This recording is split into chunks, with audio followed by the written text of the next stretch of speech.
It's not even race day, and we have major playoff implications happening.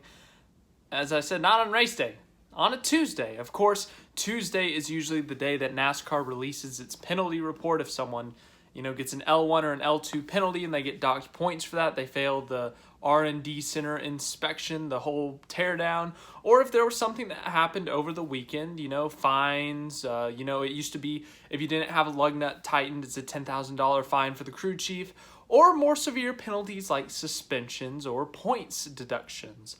Well, today we have some points deductions to talk about. There were two instances on Sunday in the Cup Series race that resulted in two teams actually losing a good chunk of points, and one of them being a playoff driver, William Byron. As I'm sure many of you are aware, William Byron and Denny Hamlin got into a little bit of a on-track altercation on Sunday. The first instance was Hamlin racing Byron hard off of turn 2, ran him a little bit up the track, and Byron hit the wall. As a result, Byron was not happy, and after a caution that saw Martin Truex Jr. spin out and hit the wall in turn 3, Byron decided to exact his revenge, I guess you could say. He wanted to show Hamlin his displeasure, and coming off of turn 4 into the dog leg, Byron tapped the back of the number 11 car.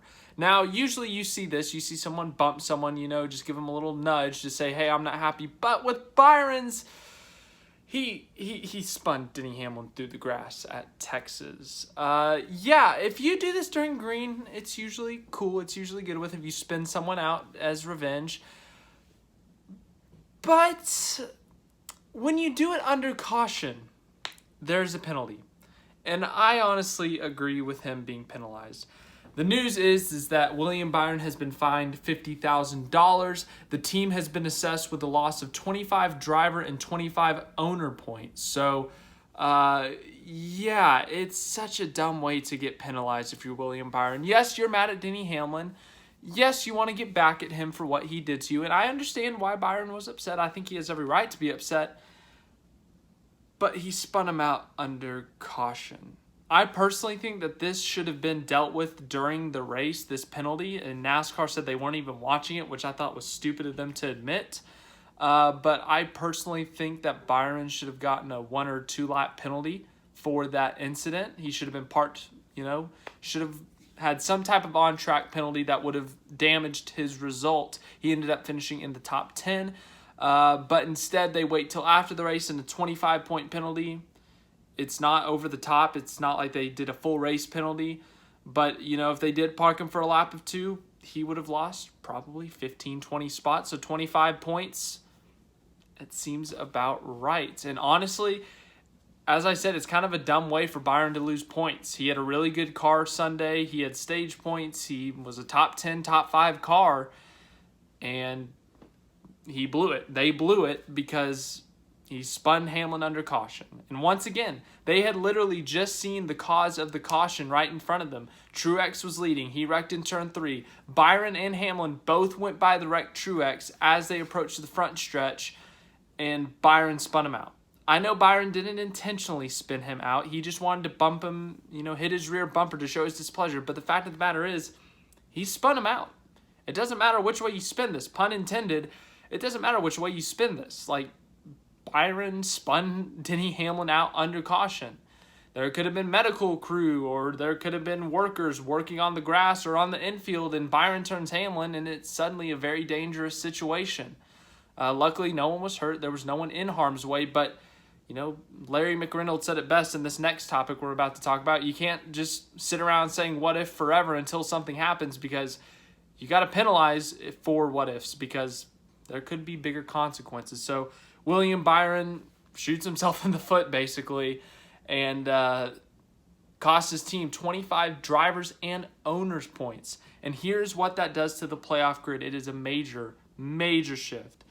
Here is the standings now. Logano's plus 37, Chastain plus 25, Larson plus 23, Blaney plus 22, Hamlin plus 15, Suarez plus 11, Elliott plus 11, Briscoe plus 7, Cindric minus 7, Byron, who was 16, 17 points above the cutoff line, is now 8 points below the cutoff line.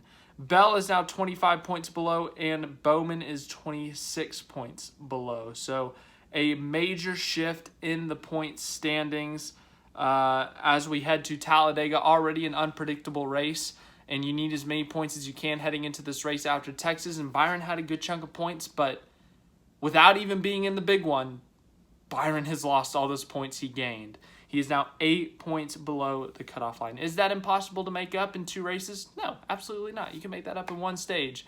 But when you have Talladega and the Roval coming up, that is not a position you want to be in. So a huge mistake by William Byron, a huge penalty handed down to them, especially at this time of the year. If this happened in April, 25 points really wouldn't have mattered. Byron had wins by then, and he was fighting for regular season standing at that point. And yeah, sure, it would have cost him a couple playoff points, but so what? Anyways, yeah. That's all I have on that. And then as for the other penalty, Ty Gibbs, if you did not see, it was not broadcasted, but there was footage of it. Ty Gibbs on pit road did something, in my opinion, that was more stupid than what William Byron did, because there were active people on pit road. There was almost some people hit by this, but Ty Gibbs and Ty Dillon had an incident on pit road. Ty Dillon was driving his normal line. I don't remember exactly what happened, if they made contact on pit road before, but Ty Gibbs just decided to go whoosh, turn left into the door of Ty Dillon. That is not acceptable on pit road at all. No, you cannot do that. That is absolutely 100% bad. There are active pit crew members on pit road.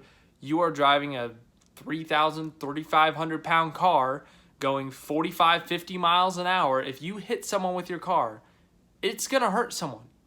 It could potentially do worse. It could be career-ending injury for a pit crew member. It could be life-threatening injuries when you're going 50 miles an hour with a race car. We've seen pit crew members get hit before. They know the risk, but that's like when a guy slides too deep into his box, or, you know, someone gets clipped on pit road in a just bad timing thing.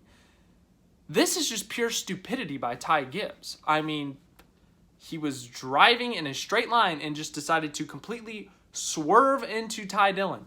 So they have been fined, or Ty Gibbs himself has been fined $75,000, and the team has been assessed with the loss of 25 owners' points. So obviously the owner standings, Ty Gibbs is not in the fight for the championship in the owner standings, but that's still a monetary value for 2311. If the 23 can finish higher in the owner standings, they get more money.